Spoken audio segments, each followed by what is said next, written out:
Ethan Powell felt a single bead of sweat trickle across the side of his face as he watched the old Ford pickup truck drive by. Having only crossed the border to this humble little town some days ago before his leisurely stroll, he was certain nobody could have found him here. Not yet, anyway. The fact that the truck was a near-perfect doppelganger of the one his older brother used to drive fueled his startled state just as much as the man behind the wheel. He had only viewed its pilot for seconds at best, and the rational side of his brain was certain it could not truly be the one he initially thought. Of course, his was not always the most rational mind, not with the particular hobby that defined his life. He was only 9 years of age when he experienced his first kill, the first he could speak of anyway. Jeremy Powell had only taken the youngest of his 3 children with him for this excursion out into the woods, though he hoped to make such outings a family affair in the future. Edward, the eldest of the Powell kids, had accompanied his dad many times over the years. Being a good 3 years older than his sister Lisa and 5 years his brother's senior, he had experienced a good deal more than his siblings. He could be quite cocky at times about it, his vast knowledge of the way the world really works and all. Though the only daughter of Jeremy and Samantha Powell looked up to her big brother, Ethan grew to despise his arrogance. After their mother passed, a little over a year before this particular outing, their father learned to drown his sorrows in old Rotgut, otherwise known as the cheapest whiskey his money could buy. Rarely did his daily inebriation cause him to lash out at his kids, as he was quite the mellow-drunk, but there were those times that his grief and intoxication got the better of him. Edward, being the oldest of the trio, was more like their dad's buddy than his son, so he never had to worry about being on the receiving end of his wrath. Lisa was Jeremy's little angel, not to mention the spitting image of her mother, so her father would sooner cut off his own arm than raise a hand to her. Ethan would not be so fortunate. He'd never beaten him, so to speak, but the lashes from his belt most certainly left their mark, both on his rear end and subconscious. He wasn't a child of great emotion, nor was he one of many words. He would take his whooping while not allowing the tears to release from his welling eyes, but he wouldn't argue against it. Not at such a young age, anyway. Regardless of how slim the likelihood of the beat-up old truck being the one his brother used to drive was, just the sight of it stuck a fork in Ethan's lower back. While still glaring at the cracked and tarnished taillights as they drifted up the road, taking a left and leaving his sight, he idly pushed through the door of whatever shop he was next to at the time. He continued to gaze at the road until the small brass bell jingled against the door, effectively snapping his attention away from the sporadic traffic outside. The building he had walked into was small but spacious. The items that sat upon the shelves before him all looked ancient yet well kept, pulling his curious mind away from what led him in there to focus on what now surrounded him. He idly stroked his fingers across an old grandfather clock which stood next to a row of smaller tabletop timepieces arranged on an oak shelf. He continued to allow his forefinger to lightly caress each one while he paced farther down the aisle. Why such things held such a fascination to him at the time, he couldn't say. To a certain extent, each trinket he passed by looked to have a story attached to it, or that's how it felt to his curious mind. He gazed upon framed paintings that lined the walls, absent-mindedly creating intriguing worlds in which they originated. The image of the blonde woman whose hair blew in the wind as she stared out into the world from the cliff top upon which she stood caused his pulse to quicken slightly. He could only see her from the back, but he imagined her to be quite striking, were she to have the ability to turn around from her frozen stance anyway. He could practically hear the sounds of the waves brushing up against the lighthouse that shone its light upon the stormy seas in the next painting in line, as the rain fell upon his subconscious. The one to the right features a small child with wide eyes and a vacant stare, something that once more flashed his mind back to days long since past. "Squeeze the trigger, boy. Don't pull." Jeremy spoke directly into the ear of his youngest son. "Breathe in deep. Don't let out until..." Before his father could continue his coaching from the sidelines, Ethan tightened his forefinger. At first, the kickback from the rifle made him jump, feeling as though he'd received a slug to the shoulder from his big brother, an all too familiar sensation.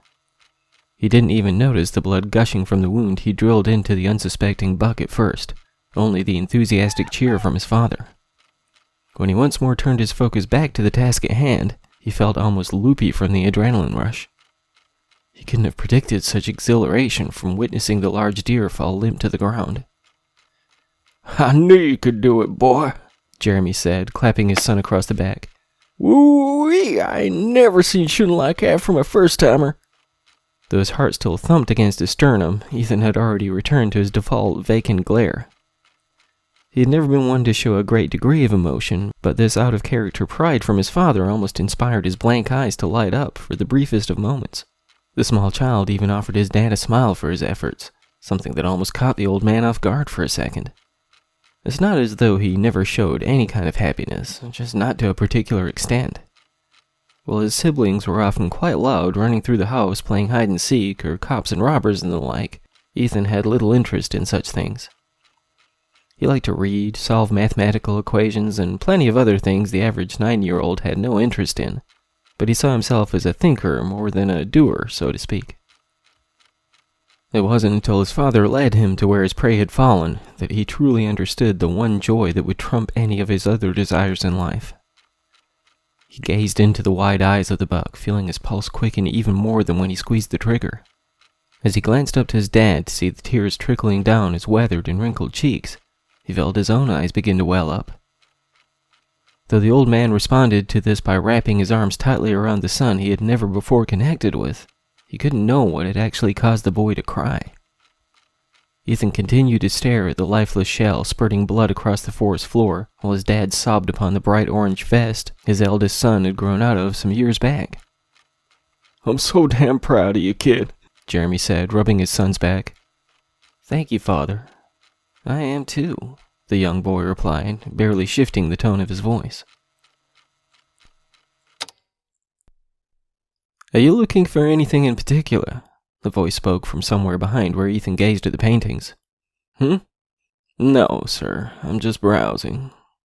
He didn't look back to meet the eyes of the shop's proprietor, only continued to gaze upon the framed canvas. "Looking to decorate your house a bit?" the man continued, almost annoying his potential customer with his badgering. "I do not have a home to speak of. I'm just passing through." "Very well, then. Should you have any questions, simply call out and I shall be at your beck and call." "Your name, sir?" Ethan replied, finally turning to face the man in the neatly pressed black velvet suit. "You do have one, yes?" "I do indeed, my new friend. I'll be available should you have any questions," the man with the curled mustache said, holding out his hand. "Pleasure," Ethan replied with a nod, cutting his eyes down to the outstretched hands. "My apologies, sir. I do not shake hands. Germs, you understand." The shop owner returned a courteous nod, followed by a slight bow before turning on his heels to stroll back to the counter at the rear of the shop. Momentarily caught off guard by what he almost considered to be harassment, Ethan continued his tour of the little shop. He could feel the man staring back at him from time to time, almost causing his face to flush slightly. "Surely he does not think me to be some common thief," he thought, seeing this as the most feasible explanation for the man refusing to allow him peace. He could tell that this store likely didn't do a whole lot of business, being such a classy little place in an otherwise hovel of his town. "Perhaps he's just desperate to make a sale, practically begging you to purchase something," his more rational mind offered. Yes, that made much more sense than seeing the well-spoken and well-dressed Ethan Powell as nothing more than a meager shoplifter. This allowed his facial temperature to regulate, as well as the pulse beating within his wrists and neck. His tastes, after all, were far too refined for something as pathetic as ripping off a local pawn shop. He had committed crimes like this humble store owner could not fathom, something that caused a rare smile to breach his lips once more. He continued pacing up and down each aisle with his head held high, even when his eyes glanced down to meet another series of intriguing artifacts. It wasn't until he was content enough to make his way back to the exit, as he glanced to the man at the rear of the shop, pulling open the doors to a simple wooden cabinet, that he saw something that immediately captured his attention. One more precious trinket that opened the floodgates to memories of days gone by. The young boy could barely contain his excitement while his proud father taught him how to skin the deer. Being his first kill, Jeremy promised to preserve the head until he could get it to the local taxidermist, something he had done for his eldest son and daughter's first as well. Ethan wasn't fond of the frozen eyes of the decapitated trophies gazing down at him from the living room wall, but he wouldn't deny himself this memento. He was one of few words, always had been, but he made sure to ask every single question that came to mind while stripping the carcass. Though he didn't fully appreciate it at the time, these would be lessons he would utilize a great deal in the future. Even while the whole family feasted on the venison the youngest of the Powell children had provided, his mind was elsewhere, still on the hunt for something new to feed his growing impulses. He would offer his token words of gratitude to those unusually complimentary from his siblings, but none of that really mattered to him. That night, once every stomach in the house was satisfied, Jeremy asked his youngest son to accompany him to the den. The boy was nervous at first, as he had never been allowed to enter his father's sacred space before. Even with the adoring and prideful look on the old man's face, Ethan had no idea what to expect. He took a seat across from his father with a small table between them. As two short and stumpy crystal glasses were laid before him, he finally understood what was happening. Jeremy pulled the familiar, tarnished silver flask from his pocket, unscrewing the cap before pouring a small amount of the dark liquid within into both glasses. The old man lifted his glass while nodding to the one remaining. When his son lifted his drink, staring intensely at the dark brown fluid, he clinked the rim of his glass against the other. "You did damn good today, kid. Damn good," he said, gulping down his whiskey in one shot. Ethan sniffed at his glass, glancing at his father as if to ensure this was acceptable, before following the example and allowing the entirety of the liquid into his waiting gullet. Jeremy was already on his feet, patting his son on the back as the boy violently coughed from the shock of such a thing entering his throat. His father chuckled while he continued to slap the palm of his hand against the sweat-moistened t-shirt until the spluttering gag subsided. His son glared up at him, both thankful for the assistance while somewhat agitated by the situation. "Thank you," he said, still clearing his throat, but maintaining his monotoned and emotionally vacant voice. "I coughed like that the first time my pop gave me my first shot, too," the old man said, still chuckling. "You called it a rite of passage or something." Once his breathing regulated, Ethan allowed himself to enjoy the somewhat light feeling in his head, as well as the lingering flavor of the cheap whiskey. When his father pulled out the flask once more, holding it outstretched with his eyebrow raised, he gave a single nod to signify he was ready for another. Over the years that followed this successful hunt, the whole family would trudge out into the woods on many early mornings. He would allow his brother and sister the occasional kill, but his instincts were already so finely honed at such a young age that he was quick to put down any prey that slipped through their fingers. Though he adored the adrenaline rush of the bullet tearing into the flesh of his victims, he far more enjoyed what came next. As the blood would leak between his slender fingers and along his bony forearms, he would find his pulse quickening so erratically that he feared he may lose consciousness before the job was done. After every successful hunt, the Powell children would share a drink with their old man, though Lisa and Edward would only reluctantly accept their glasses. Ethan looked forward to it more each time.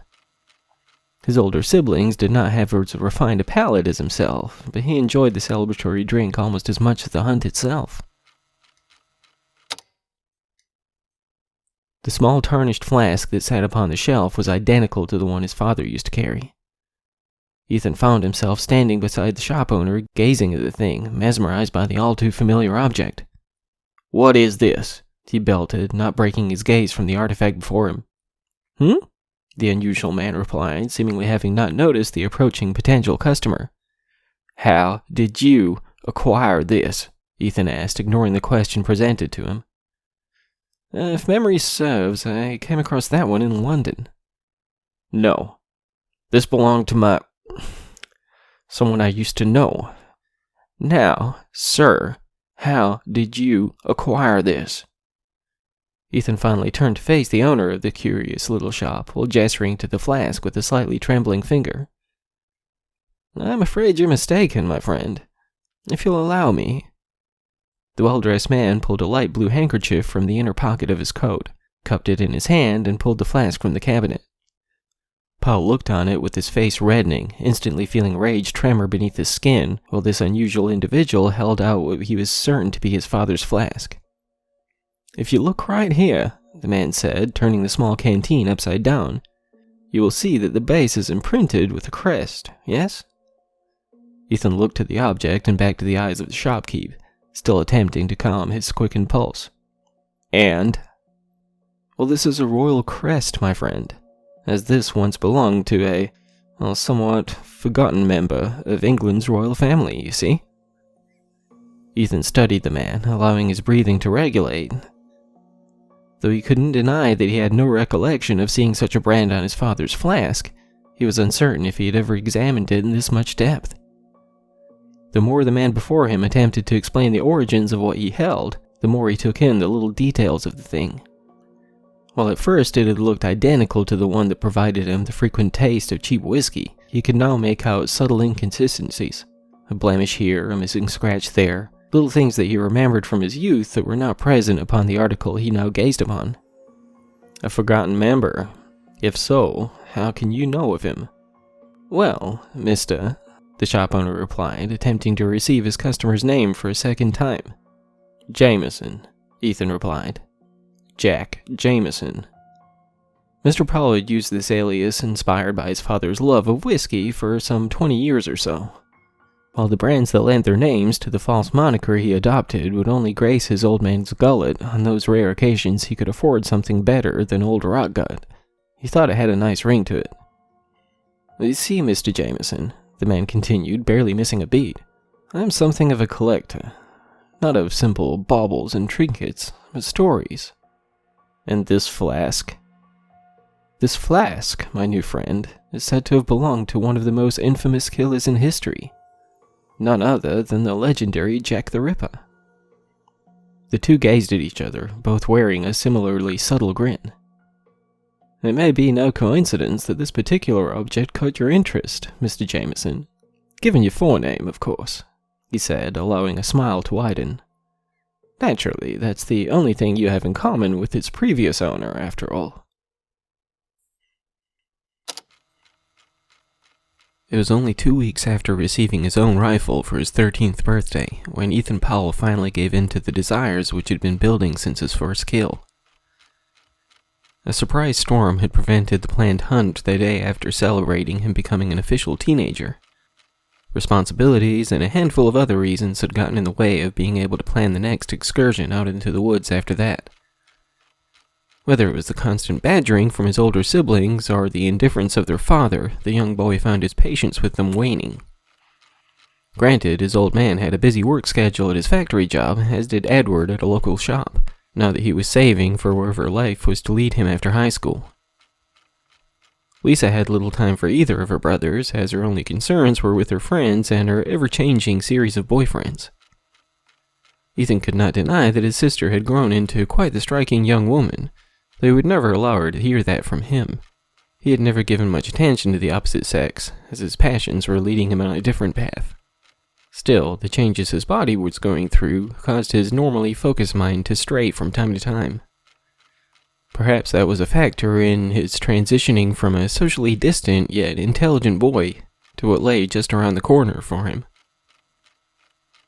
It had been some time since Jeremy Powell lost his temper with any of his children, but that Tuesday evening would be the last. Being exhausted from his work, the attitude his youngest son put behind every word he spoke quickly got under his skin. He was already a good 4 beers and a half a flask of old Rotgut into distancing himself from his troubles when Ethan completely ignored his request to take the garbage out. I'll get it later, his son replied to the third attempt to get him to do his simple chore. You'll do it now, boy. I ain't asking. I'm telling. You hear me? Both the bluntness and the underlying disrespect of his old man's words caused the young boy's face to flush. He had been strolling towards the stairs when the demand was belted out across the living room, causing him to stop in place while attempting to compose the anger building within. I know you heard me, boy. Don't make me... Make you what, exactly? Ethan asked, spinning in place to face the man still sitting on his recliner. Make you stop binge drinking for 2 seconds to do it yourself? The arrogant tone fueled his father's rage as much as the blank look on the face of his youngest child. He pressed his palms to the armrest of his chair, pushing himself to his feet, feeling his head spin for a moment. He stood in place, waging a staring contest with the cocky young man across the room, battling for some semblance of dominance before he spoke again. "You're getting too big for your britches, boy," he said, unbuckling his belt before pulling it free. "Been a long time since I've had to set you straight. Don't think for a second you ain't old enough for me to tan your hide." He continued to glare into the blank eyes of his son with the belt dangling from his right hand. Had he not still been attempting to convince his head to stop spinning, he would have already closed the gap, but he knew if he tried to take one step at a time, he would have likely dropped to the floor. Ethan took one glance at his father's feet before meeting his gaze again, allowing a small smirk to reach across his lips. "You can barely stand, old man," he said condescendingly. "How exactly do you expect to tan my hide, Jeremy Powell grew more angered by the arrogant look on his son's face than the disrespectful words he spilled. As he forced 1 foot forwards, not taking his eyes off his youngest child, he felt his mouth form a smirk, finding its stance more stable than anticipated. For the briefest of moments, Ethan felt his back stiffen with fear as his father plunged towards him, but he would not show it. He stood in place, finally letting his grin melt away. "I am not a child anymore, old man," he thought, balling his fists as the man who doubled his height drew closer. As his dad reached for him with one hand while raising the one holding the belt high above his head, the teenage boy took advantage of how slowly the man moved. He sped right at him, releasing his tightly balled fist to push against the round beer belly just below eye level. Whether it was the shock of the swift attack or simply not being as stable as he presumed, Jeremy felt his feet betray him. In that one quick motion, the boy caused the man to lose his footing, falling straight to the floor behind him. He would not connect directly with the weathered and stained carpet. Not at first, anyway. The chipped and tarnished coffee table had sat in the same spot for the better part of a decade, before the skull slamming hard against the corner closest to the door caused it to shift back a foot or two. While the wide eyes of the father of the Powell children met those of his youngest boy, he accepted that this would be the last thing he saw before falling into the black, just as his wife had so many years before. Ethan continued to stare at the twitching shell his father used to occupy, tilting his head from one side to the other as though he were a curious deer. He traced his eyes from the dead stare of his old man to the shimmering crimson pool forming around where he lay. He did not feel guilty for his actions, nor was he repulsed by the sight of the corpse of the man who raised him. There was nothing more than a fascination to him at the time. He had gazed into that vacant glare of many forest animals over his 13 years, but none were quite as intriguing as this. Once more, his lips formed that smirk, something he experienced with every kill before and the many more that lay ahead.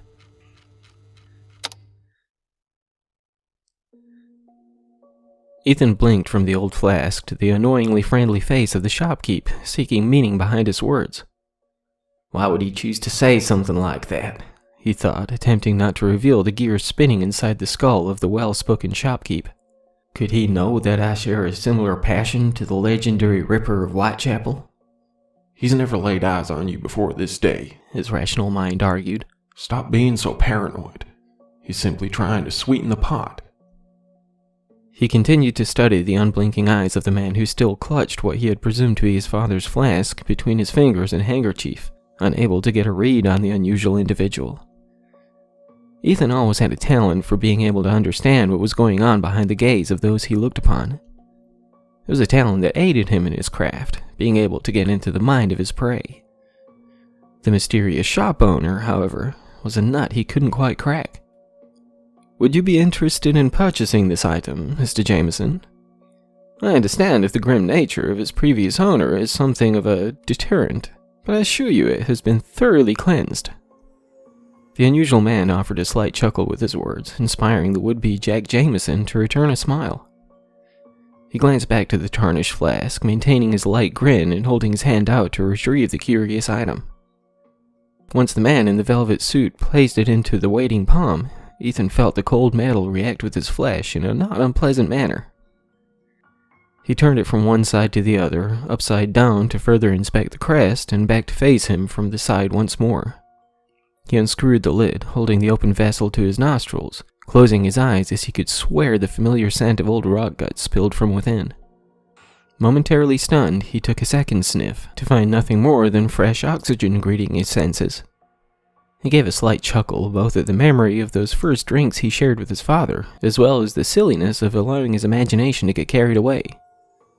"Yes," he said, still glaring at the article in his hand. "I believe I would like to purchase this."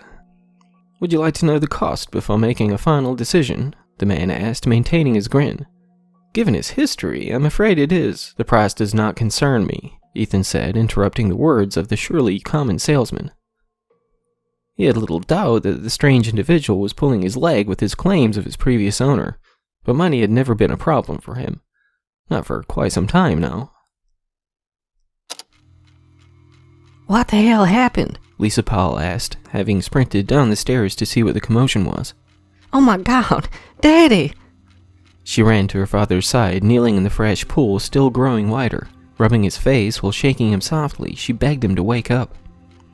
Tears flowed down her face as she walked out, gazing at his empty expression. "He fell," Ethan said softly, finally choosing to answer his sister's initial question. I think he's dead," Lisa said, her voice shaky. We gotta call someone. We gotta do something." Nothing to be done. It's far too late for him. The boy continued his emotionless words while staring down at his sister while she wept on the floor. The sight of her kneeling in her father's blood, wearing only a thin tank top and sweat shorts, caused Ethan's pulse to quicken. The way the red seeped into the fabric of her garments fueled his gooseflesh, just as much as the stains on her tan skin. Though he was well aware of how wrong it was to be glaring at his older sister this way, it didn't prevent his mouth from watering. He licked his lips, not breaking his gaze from her heaving back while she wailed on her knees. The plan began to form before he even realized it. He finally cut his eyes from his sister, peeking at his watch before redirecting his gaze to the gun cabinet, only a few feet from where he stood. When Lisa finally got to her feet, still breathing heavily, she walked towards the phone mounted to the wall next to the kitchen. That should be all the time he needed. Given that it was nearing 7 o'clock, he only had a little over an hour before his brother would return. His shift ended at 8, and the drive home generally lasted only about 15 to 20 minutes. Plenty of time to have a little fun, he thought, pulling open the unlocked glass door, retrieving his father's replica Colt 45. Be sure not to fire the weapon, the more rational portion of his brain added. Keep it simple. Keep it clean. Clean? He thought, glancing back to the still widening crimson pool. Too late for that. You know what I mean. While his trembling sister attempted to dial the simple 3-digit number with her shivering fingers, Ethan spun the bluish-black cylinder to ensure each slot held a bullet. For his plan to work, he had to do this as his logical mind suggested, but he hoped he could instill enough fear without pulling the trigger. "Hang it up," he said, aiming the barrel on his sister, who stared back with shock in her eyes. "Ethan?" "Now!" She jumped, allowing the phone to slip from her grasp. At the time, she was unsure if the gun scared her more or the out-of-character raised voice of the one who trained it on her. Ultimately, she would never secure the answer to this brief debate. "Back away from it," Ethan said, pacing towards where the phone still swung from side to side, bouncing against the floor as the spiral cord expanded and contracted. Lisa did as she was asked, her whole body spasming as she stepped back with her hands raised. "What are you doing, Ethan?" she asked, struggling to form words. Did you do that to Daddy?" "He started it," Ethan shrugged, racking the phone back on its perch. "I finished it." "What are you gonna do to me?" "Nothing. Well, nothing you haven't done with plenty of boys already. I'm certain of that." She stared back, fighting against the urge to retch from the implications. "Why don't you go ahead and get undressed, he said, spinning one of the dining table chairs to take a seat.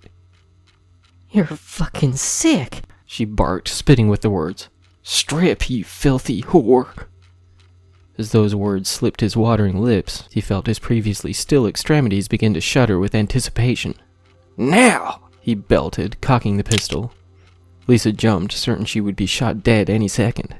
Just the idea of what her brother was planning caused her stomach to churn, but she knew she had little choice in the matter. As she gripped her trembling fingers around the hem of her flimsy white shirt, she began to sob even harder than before. Unfortunately, this only made the boy even more excited than he had been. Ethan felt his muscles twitch as she pulled the garment free of her upper half, and even more so when the shorts fell to her ankles. She stood there, violently shivering while attempting to hold one hand high and the other low to maintain some semblance of dignity. Don't, Ethan stuttered. Don't you cover up. Not yet. He got to his feet, momentarily embarrassed by the way his body was reacting to the sight before him. The look of sheer hatred and disgust his sister wore caused his cheeks to flush even more. Don't look at me, he barked. She did not comply. Don't fucking look at me. Her spiteful gaze did not falter. Holding the gun outstretched before him with his arms shuddering, he stomped towards her. As he drew closer, he noticed his sister's hands tightening into fists.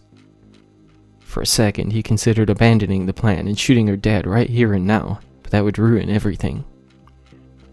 Having lost his previous urges, he stopped in place, still facing the contemptuous gaze of his older sister. Get dressed. You disgust me. Lisa felt her heart beating so hard against her sternum that she was certain she could not maintain consciousness much longer. Her rage was boiling over, as was her fear of the boy she barely recognized, but she did not hesitate in obeying his demands this time.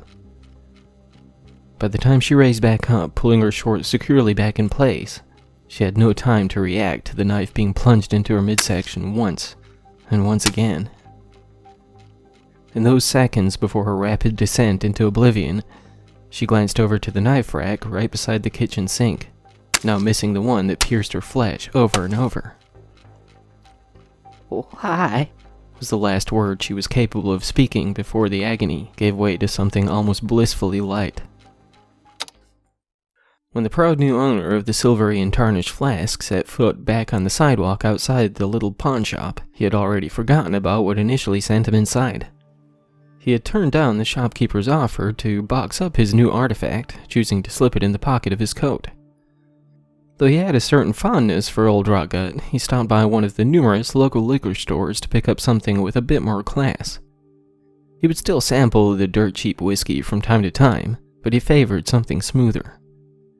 He saw himself as having a far more refined palate than the one of the late Jeremy Powell, so he would generally allow nothing less than 12-year-old scotch to pass his lips. Outside of those times, he felt nostalgic. When he returned to the Honda he had left in a nearby parking lot, he picked up that old familiar scent again. He took his place at the driver's seat, inspecting both of his recent purchases to ensure himself that neither had leaked, though the flask was yet to be filled. Regardless of the strange shop owner's guarantee that the flask had been cleansed, he would not feel secure drinking from it until he had fully rinsed it himself. Once he was certain the seal had yet to be broken on the bottle of his significantly aged scotch, he began the drive to the cabin he was renting on the outskirts of this little town. The familiar aroma lingered throughout the handful of miles he traversed, at right around the recommended speed limit, but it wasn't unwelcome. Being one of such intellect and imagination, Ethan often found himself experiencing surprisingly vivid reactions to his wandering mind. Given the nature of his childhood, this would be neither the first nor the last time he would pick up that old scent, being carried on the wind from unknown origins. Yes, this time was far more intense than normal for him, but not enough to cause him any distress. He did have quite the fondness for it, after all. During his brief drive to the outskirts of this humble yet ratty little town, Ethan began to consider that the mysterious shop owner would be his first prey in his new hunting spot.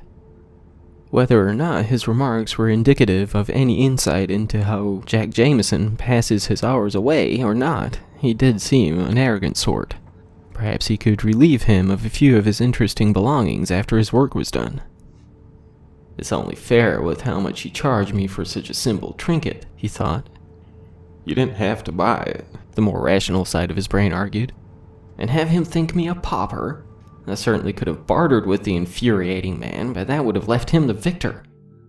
Besides, I'll get my money back soon enough, with interest. Settling in for the night in his temporary living quarters, Ethan began rinsing his both new and ancient flask. Every time he poured the hot water back into the sink, his memory revisited just about every drop of blood he had spilled to the floor from one vessel or another.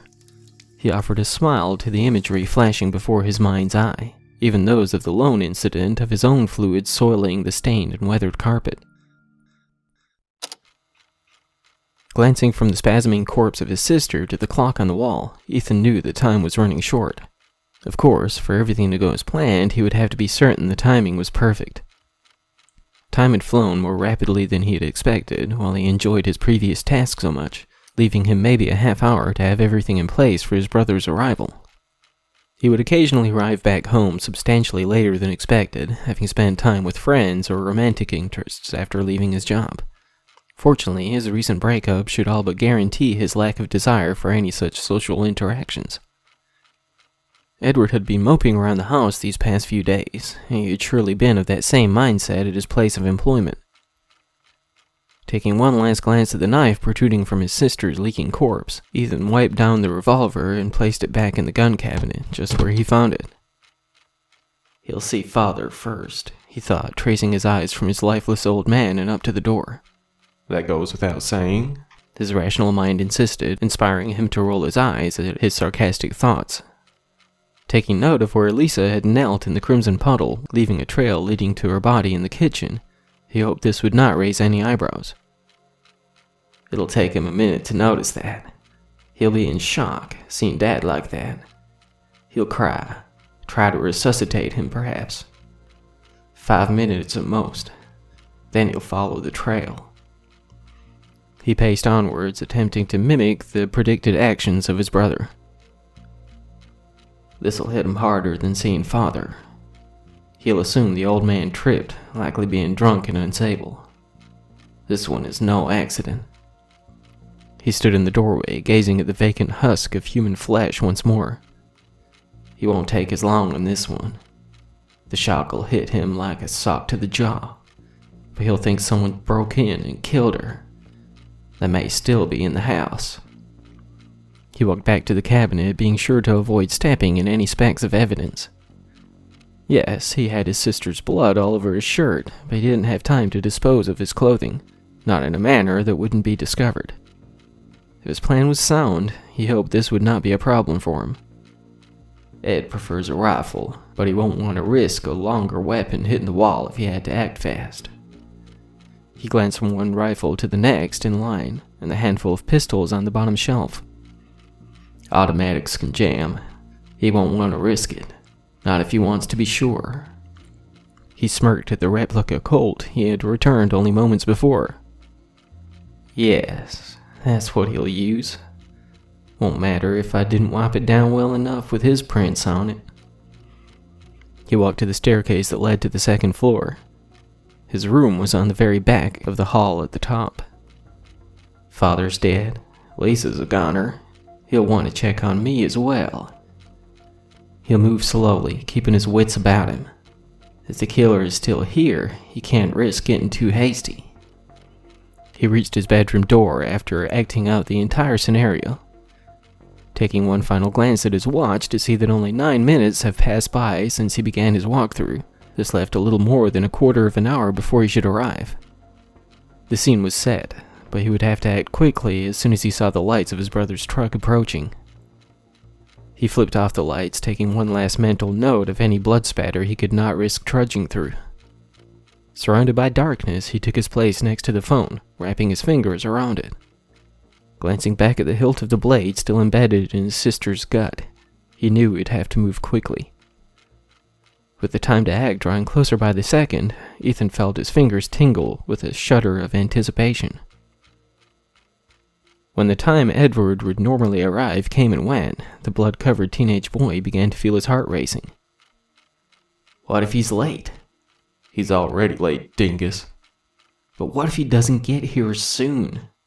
Then the evidence will show that he cannot be held responsible for this. His breathing grew heavier by the second. Ethan felt his previously calm yet jubilant state becoming something far more harried and manic. He left his post by the phone, pacing from one side of the room to the other, attempting to prevent himself from having a meltdown. When a subtle light was cast across the back wall of the otherwise darkened room, he almost stepped right into a puddle which had formed around his sister's shell in his haste to reach the phone. His shuddering fingers battled to dial the simple 3-digit number, but with him having mentally rehearsed it several times while waiting, he got it on the first try. 911, emergency response. What is your emergency? Help me, Ethan whined into the receiver. Sir, what is your address? The lone car driving the otherwise empty street drew closer each moment, inspiring the boy to quicken his performance. 43 Denford Drive. Hurry, he's coming for me now. With that, he set the phone back on its cradle, snatched the knife from his sister's gut, and began his sprint to the bedroom at the rear of the second-floor hallway. He heard the wheels directly outside coming to a halt as soon as he hit the landing. He made sure to wipe a bloody handprint across the door before he slammed it shut, preparing himself for what had to come next. Oh my God, Dad! Screamed from the floor below. Here we go, kid. Can't back out now. Ethan pressed the hilt of the knife against the left wall, preparing to push himself upon the blade when a thought occurred to him. You'll spray across the wall, you simple shit. How's that gonna look? He hadn't thought about the potential for leaving obvious evidence in plain sight. Lisa! Jesus Christ, no! Fuck. No time left. Why is he moving so quickly? He should be frozen with shock right now. Ethan! Ethan, where are you? Damn. Without giving himself a chance to back out or even put much thought into where he was aiming, Ethan raised the knife out in front of him, instantly plunging the blood-soaked knife into his own gut. The pain was far more intense than anything he could have imagined, but he knew one cut wouldn't be enough to sell him as the victim. You'll be fine with just one kidney. One more swing right to the side of the last one. It took every ounce of self-control he had not to scream out against the horrendous agony. As he heard footsteps thundering up the stairs, he pulled the blade from his stomach, slicing it quickly across one palm and the other forearm. Dropping to his knees, he planted the blade one last time into his left shoulder, barely gripping onto consciousness when his door was thrown ajar. Oh my God, no! Edward shrieked, running to where his brother swayed back and forth on his knees. Who did this to you, kiddo? Ed? I'm here, kid. Just hang in there, okay? Without taking the time to second-guess his actions, the eldest of the Powell children yanked the knife from his brother's shoulder, releasing a thick and sticky spout of blood across his shirt. Ethan wrapped his weakened arms around his brother, squeezing as much of the fluids that spurted from his body across him. He slid down, tracing more blood in his wake, before dropping limp to the floor. Having done considerably more damage to himself than planned before his panic and haste got the better of him, Ethan blacked out as soon as his brother dropped to his knees beside him, still holding the bloodied blade in his trembling hand. Neither of the boys was fully aware of the flickering blue lights just outside that splayed-open front door, nor was the near catatonic Edward fully capable of understanding why the cold metal handcuffs were being tightened around his wrists. Somewhere in the black, Jeremy Powell's youngest son was still hopeful that his plan would come to fruition, almost as much as he hoped he would grasp onto life. When he would finally awaken some 2 months later, he would find his world far different from how he left it, with his brother behind bars and his father and sister buried. He would resist a smile attempting to breach his lips when the sheriff gave him the horrific news of his brother's unfathomable crime, but his tears looked genuine enough to someone not looking for anything else behind them. Ethan took his time cleaning out his purchase from the curious little pawn shop. He was always thorough when it came to cleansing anything from silverware to his most recent victim. Grime and germs belonged on cutlery just as much as evidence at a crime scene, after all. After no less than 10 straight minutes of soapy hot water therapy for his new flask, he spent another 5 or so rinsing out the suds. Once content with his work, Ethan peeled off the seal from his fresh bottle of aged scotch, slipped the cork free, and gently poured some of its contents into their new temporary residence. Swiping the cork under his nostrils before sealing the bottle shut, he took one quick swig from his flask. The sudden cough caught him by surprise, as his throat was prepared for something far smoother than what was drained into it. The flavor wasn't unpleasant, mind you, just unexpected. Once his spluttering fit calmed down, Ethan popped the cork to the bottle again, taking a sip directly from the source. The smooth scotch almost instantly cleansed his palate of whatever it was in the small flask, causing quite the puzzled expression to form on his face. Following that sip with another from the flask, there was most certainly a variance. If he didn't know any better, Ethan would almost think he did indeed drink from that very flask his father stored in his pocket just about every day before he passed. With the flavor of old Rotgut swirling across his tongue, the strange sensation of nostalgia did not cause an unwelcome reaction, only an unexpected one. Being of logical and sound mind, Ethan chose not to dwell on this unusual occurrence, simply chalking up the confusion to the experience of drinking from such a vessel. Though he poured some of the fresh scotch into a glass, he continued to indulge in the occasional belt from the weathered flask, in between refills of the stubby glass. As his head began to grow light and blissfully loopy, he carried the bottle, glass, and flask out into the front deck of his little cabin, just a ways back from the coastline.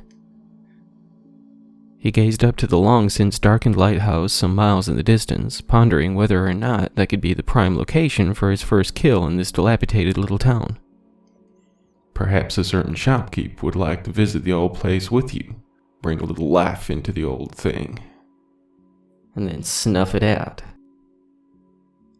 What the fuck you doing all the way out here? A voice sneered from behind him.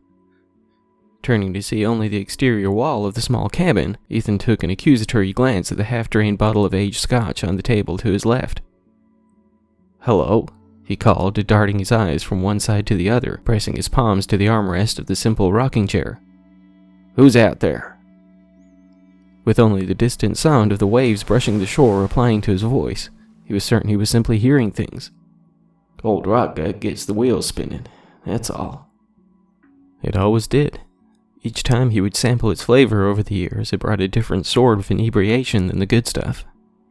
There was something more vivid about the sensation than the average drunken echoes. Regardless of attempting to convince himself that the voice was only some sort of bizarre flashback, he wasn't about to leave it at that. After a quick jaunt back inside to pull his Walther from his bag, Ethan returned to the front deck, peering around the side and glaring to the left and right once more. You ain't trying to hide away from something, are you?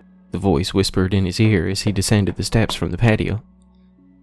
Without taking the time to investigate, he spun to the left, to where the sound came from. 2 shots were fired from the Walther in search of whoever it was that taunted him.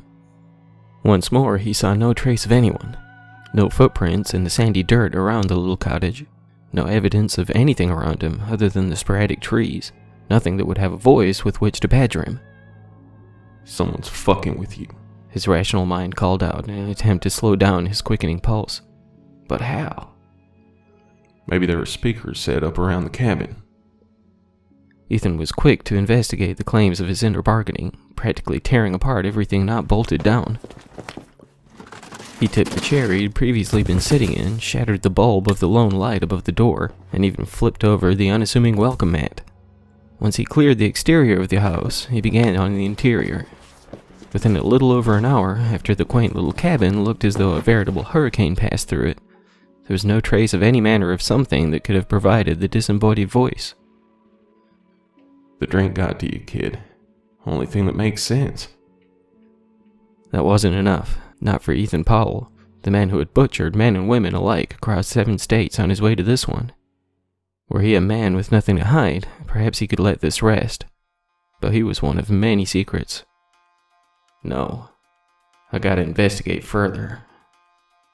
Taking another enthusiastic swig from the flask he did not recall placing back in his pocket, he marched back towards the front deck. With his Walther in one hand and a flashlight in the other, Ethan planned to check the entire surroundings of the small cabin. He stood in the open doorway staring out into the night when, "I ain't out there, you damn dumbass," a female voice sneered from behind him. Spinning again to see nothing but the wreck he had made of the cozy living room, his anger began to reach its boiling point. "Face me, you chicken shit!" Why? He spun again. Still nothing. Gonna gut me like a fish, are you? With every word seemingly coming from a different direction, Ethan screamed with rage, spinning in place while unleashing a barrage of bullets. He continued to squeeze the trigger even after the ammunition was spent, when the laughter erupted from all around him. So many more voices joined in the hilarity. He shrieked out an anguished wail, which barely registered over the apparent throng of invisible audience members who scoffed at his pain. "Stop! For God's sake, stop!" he cried out, only inspiring the crowd to jeer more violently. Covering his ears did not muffle the mockery in the slightest, nor did his continued wails. The only chance he could fathom was to escape this place. His head was swimmy from the alcohol, while his limbs felt like slightly muscled gelatin, but if he lingered any longer, he was sure to lose his sanity. As he fled the cabin, climbed into his vehicle, and cranked the engine, Ethan could barely believe his ears when the laughter actually calmed down. He could still hear it, as if the muffled sounds of the crowd of hecklers were indeed trapped behind the door of the cabin, but all that mattered was his escape. As he sped away, leaving the horrible cottage in the dust, the jeers faded into the beyond. Whether the maddening laughter that erupted from his mouth was an indication of some level of insanity kicking in, or simply the sweet relief of silence after such an experience, he did not know, nor did he care at the time. He was free. Well, that was his assumption, anyway. While the young Ethan Powell had not accounted for whatever would come next for him, with his only remaining family members locked away, the news of his father's generous life insurance policy allowed some semblance of security. Yes, he would not be able to touch a cent of it until turning 18, but surely the next 5 years would pass by quickly for him. Once he was released from the hospital with many months of physical therapy to look forward to, he would be placed in the foster system for a time. It wasn't easy for the boy to resist his urges when bounced from one temporary family to the next, each one solely interested in the check they would receive for his care, but he knew that he couldn't give in. Derek and Elaine Crawford, parents of twin boys, attempted to make his living arrangements comfortable. It was clear that they didn't especially want him in their home, but they would at least play the part from time to time. Daniel and Jake, the twins, did not conceal how they felt about the situation. It took far more restraint than Ethan had expected not to slice through the throats of the entire family in their sleep. He awoke in the wee hours of the morning one rainy Thursday in October to slide one of the blades from the rack in preparation. Fortunately, that more than rational voice talked him down from the ledge of his impulses. "Just a few more years, kiddo. Then we're free and clear." His more rational mind could make a good point at times, though it would be quite annoying when it made too much sense. Ethan wanted nothing more than to gut the owners of every home he lived in over those 5 years after his father's death, but he held his ground. When the time would come for him to be able to access his father's insurance money, however, all bets were off. With no responsibilities to bind him in one place or another, the young Mr. Powell began to see the wonders of the country around him. For years he lived life on the road, adopting a new town as his home for a time before heading on to the next one. Though he didn't attend any further schooling after graduating, he continued studying about any subject that caught his interest. Most of these topics involved just about anything that would assist him in his passion. Anatomy, biology, criminal law, and forensics were only a handful of those he acquainted himself with. With every lesson, he would adapt his routine to fit. He never followed a specific type of victim, nothing with which the authorities could narrow down their search. He slaughtered a couple of working girls in Miami, as well as the disrespectful individual who sold them for hours at a time. He made quick work of the girls, after he indulged in some other impulses, of course. With the flesh peddler, he took his time a little, testing out some new tricks he picked up along the way. His bits and pieces were scattered from one side of his ratty apartment to the other by the time Jack Jameson had his fill of blood for the evening.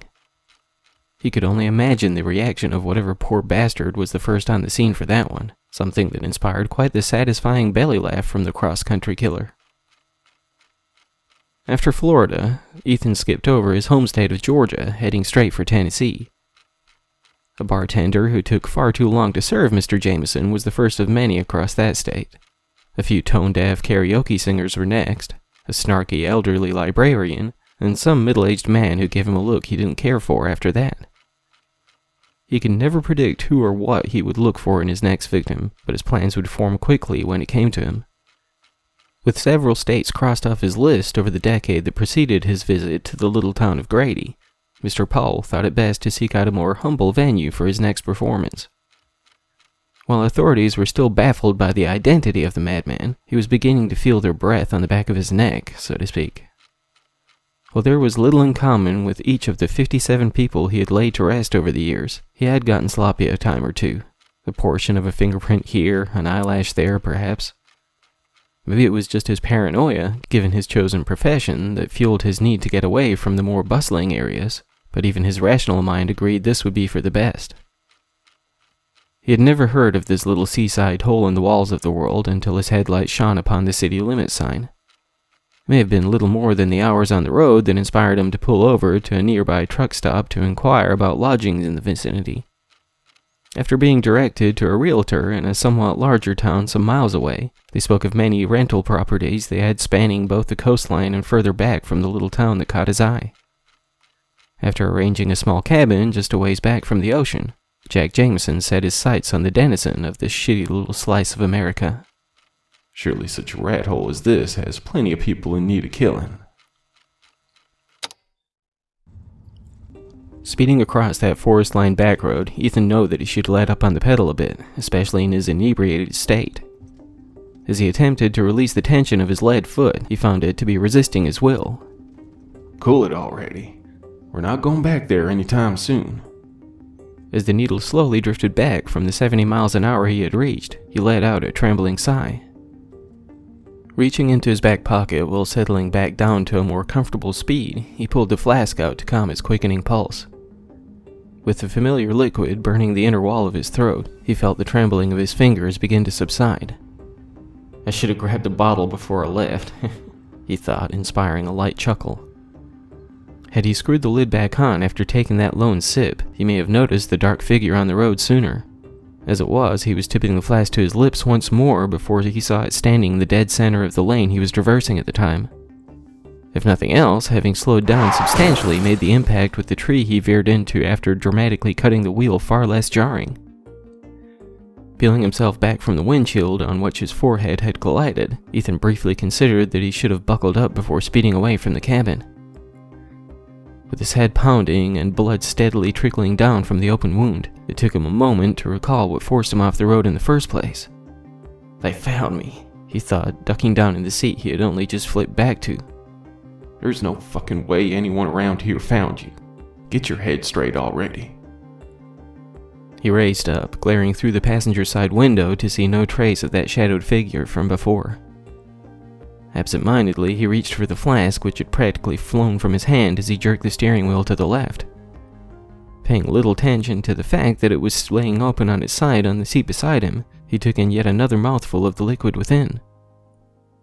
Don't you think that's a little strange? What, the disappearing man on the road? No, you idiot. The whiskey you keep knocking back. It keeps me calm. Get off my ass about it. Why isn't it empty yet? Think about it for 2 fucking seconds. He glared down at the open flask, swirling it around in his hand. He tipped it to his lips once more, not to take another sip, but to test how long it took the liquid to reach his mouth. After barely having to raise the thing for the fluid to caress his lips, he cut his eyes to the puddle splashed across the passenger seat and back to the open container he held. How is it still full? Even if you hadn't spilled it, how long have you been knocking it back? How many times did you even fill it up? He continued to stare at his recent purchase, realizing that it could not be as simple as the metal flask causing the expensive whiskey to taste more like the cheap shit his father used to drink. The shopkeep.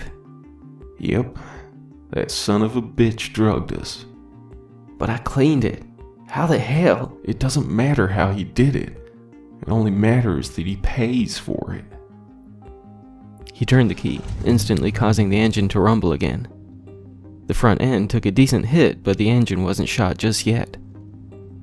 As he pulled the seatbelt across his body, preparing to get back on the road and make his way to the nearest pawn shop, he took one last swig from the flask.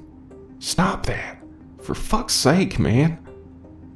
He tossed it back to the passenger seat, pulling the shifter into reverse and peeling the hood away from the thick tree. "Don't run off on me now, boy," the voice sneered from behind him. Ethan ignored what he now assumed to be inspired by whatever hallucinogens were hidden away in the flask, turning back to the road, pressing his foot to the pedal harder than before. Where the fuck you going, you damn psycho?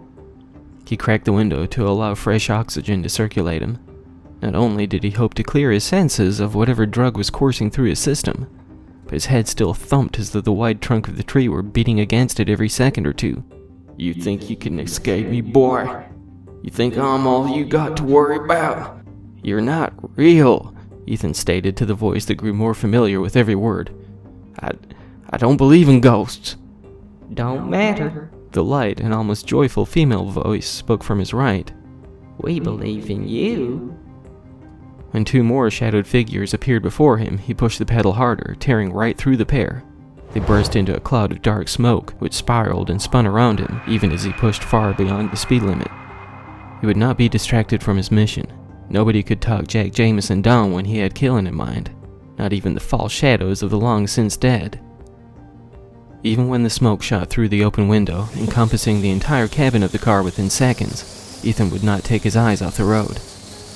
As the thick fog separated into two, one drifting to the back and the other to his right, the driver refused to pay any attention to the silhouette riding shotgun, nor the one in the back seat. "You got this all wrong, kid," the one beside him said. That's right, you damn dumbass. We ain't in your head, the other stated before they began laughing hysterically again. With the sporadic lights of the town ahead of him, he continued fighting to ignore the wailing hallucinations. Being certain the drugs would run their course soon enough, he refused to even entertain the idea that it could be anything more than false shadows. That was until a sharp and near blinding pain erupted from the side of his face. "It's not real. It can't be real." "You're almost there. Don't let up now." While the blood rained across his shoulder from the split tissue of his cheek, he began to scream out again just as he had back at the cabin. This only caused the shadows to wail even louder, causing his ears to ring from the sheer volume of their maddening howls. The tires bounced across the curb, almost sending the side of the car careening into the boarded windows of the old pharmacy at the end of the main strip. When another sharp pain screamed from his right hand, his jaw dropped at the sight of the crimson spray where his knuckles used to end in 4 fingers. Aw shit. The female voice whined. Someone's got a boo-boo. Ethan tumbled from the driver's seat after throwing open the door, with that howling laughter echoing from all around him. He whipped his belt off, wrapping it around his wrist to slow the blood spewing from the 4 gushing nubs. He almost planted his face to the sidewalk as he fought to flee from the buckled and beaten sedan. As he began to stagger across the sidewalk, his head loopy from the combination of old Rotgut and blood loss, he felt his body violently collide with the storefront window.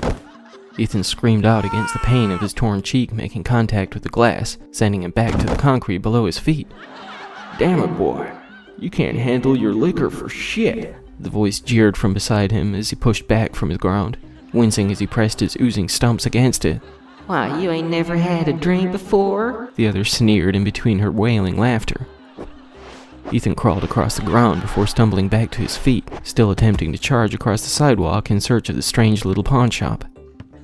Maybe he has an antidote. Maybe I'll let him live if he gives it to me. "You really think you've been drugged, boy?" Another blinding pain, this time from his right knee, sent him back to the concrete. Ethan shrieked from the anguished horror when he looked down to see his leg flip backwards at its middle. Jagged bones pierced through the flesh, spilling another flow of crimson across the sidewalk.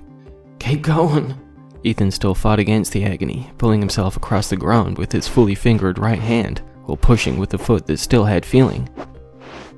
"You're fucking pathetic," the voice of his father said, as Ethan felt a tight grip around his upper arm. "Don't touch me!" Yeah, you disgust me, Lisa sneered, wrapping her shadowy tendrils around his left. Ethan screamed out in horror as the two gently lifted him from the pavement, planting him back on his feet.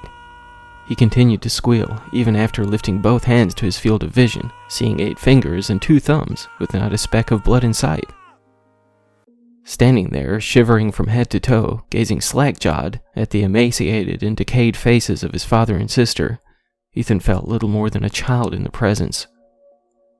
They simply stared back at him, allowing him to take in each of the deep and grizzled wounds he had carved into his sister.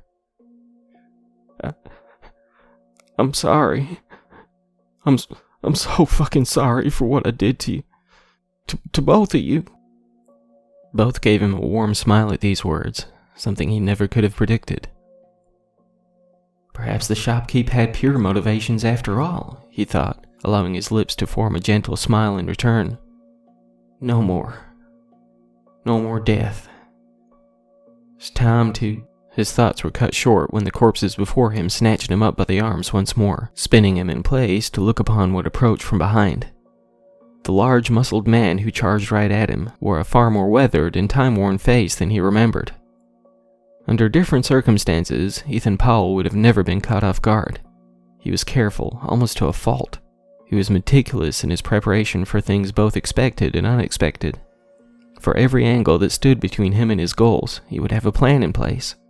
When it came to escaping whatever horror he had left scattered in one back alley or hotel room across the country, he figured out no less than 10 options for escape. In those brief moments, before his consciousness fell back into the black, Ethan could not deny that even at his best, he could not have seen this coming. When Edward had been released from prison, or how he was able to track him to this particular hole in the world, he still couldn't fathom. But as the long serrated blade pierced upwards, entering just below his sternum, he was almost proud of his older brother. The old beat-up red truck was parked only a few yards away, something he would have surely noticed had he been of sound mind at the time. As he gazed into the sheer hatred behind the eyes that almost mirrored his own, he felt the blade slip free before cutting into him over and over again. Edward did not look at the mortal wounds he was inflicting, as Ethan often would. He loved to watch his hands at work, as well as the thick fluids that poured from within his victims. His older brother clearly did not share his passion. His gaze did not falter until there was no life left behind the eyes of the youngest son of Jeremy Powell. Edward was still heaving with heavy breath, gazing down at the twitching corpse of his youngest sibling, when a subtle light began to stream from across the blood-soaked sidewalk. His heart skipped several beats, fearing that he would be dragged back to the cell he had only recently been freed from. His head was still in a daze as he approached the door of the small shop, which had previously been closed up for the night. The jingling bell above the door as he pushed through it once more caused him a moment of pause, before his eyes met those of a tall and slender man with a curled mustache and neatly parted dark hair. As he approached the counter, his gaze drifted from the man in the classy dark vest and rolled up white sleeves to the object perched on the countertop. "I believe this belongs to you," the man said, sliding the tarnished silver flask across the glass surface. How much?" I don't got much money," Edward said, uncertain of why this was the only question that struck him at the time. "I'm a collector of stories, my friend," the shopkeep said, his lips forming a crooked but innocent smile. "How about a trade?" he said, glancing down to the knife that Edward still held in his blood-soaked hand. As the only living child of Jeremy Powell walked back out into the chilly night, he was only vaguely aware of the vacant sidewalk. He strolled back to the truck he had left parked on the side of the road, choosing not to register the absence of the younger brother he had laid to rest only moments before entering the curious little shop. The headlights illuminated the dry and unblemished pavement, his fingers absent-mindedly twisting the cap from the small silver flask. He would not take a sip until he returned to his hotel room a few towns over. He just breathed in the euphoric scent that only old Rotgut could provide. As he pulled back onto the road, set to drive off into the night, leaving behind the burdens he had carried these many years, he glanced at the older man riding shotgun, and the young woman in the back seat. He screwed the cap back on the small flask, tucked it into his pocket, and allowed a small smile to cross his lips.